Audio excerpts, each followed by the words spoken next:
Hello guys, আসসালামু আলাইকুম। আজকে আপনাদের সাথে বরিশালের পাকান পিঠার রেসিপিটা শেয়ার করব। তার জন্য আমি প্রথমে একটা ডিম ভাঙিয়ে নিলাম, তার মধ্যে ময়দা দিয়ে দিলাম। তো তারপর একটা ডো তৈরি করলাম। তারপর কিছুক্ষণ রেস্টে রাখার পর এগুলোকে আমি একটা রুটির মতো শেপ দিয়ে নিব।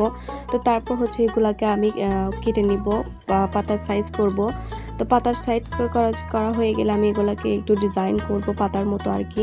তো এখানে অনেক ডিজাইন করা যায়। আমি পাতা করেছি, ফুল করেছি। তো প্রথমে পাতাটা আমি দেখিয়ে দিই।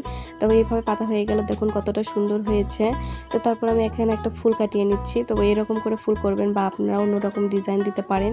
তো তো আমার ফুল হয়ে গেলে এর মধ্যে আমি কাঁটা চামচ দিয়ে একটু খুঁচিয়ে নিব আর কি, ডিজাইন করব সূর্যমুখীর মতো। তো আপনারা এর চাইলে করতে পারেন, না চাইলে না করতে পারেন। তো সবগুলো হয়ে গেছে, আমি কড়াইয়ে তেল বসিয়ে দিয়েছি। তো এখানে আমি সবগুলো পিঠাকে একটা একটা করে ভাজিয়ে নিচ্ছি। তো আপনারাও ভাজিয়ে নেবেন। তো সব পিঠা ভাজানোর পর রেখে দিবেন সাইডে। তারপর দুধের মধ্যে চিনি মশলা দিয়ে দিবেন। তো তারপর পিঠাগুলো দিয়ে দিবেন। আমার ভিডিও ভালো লাগে সাথে থাকবেন। Bye bye, tata guys.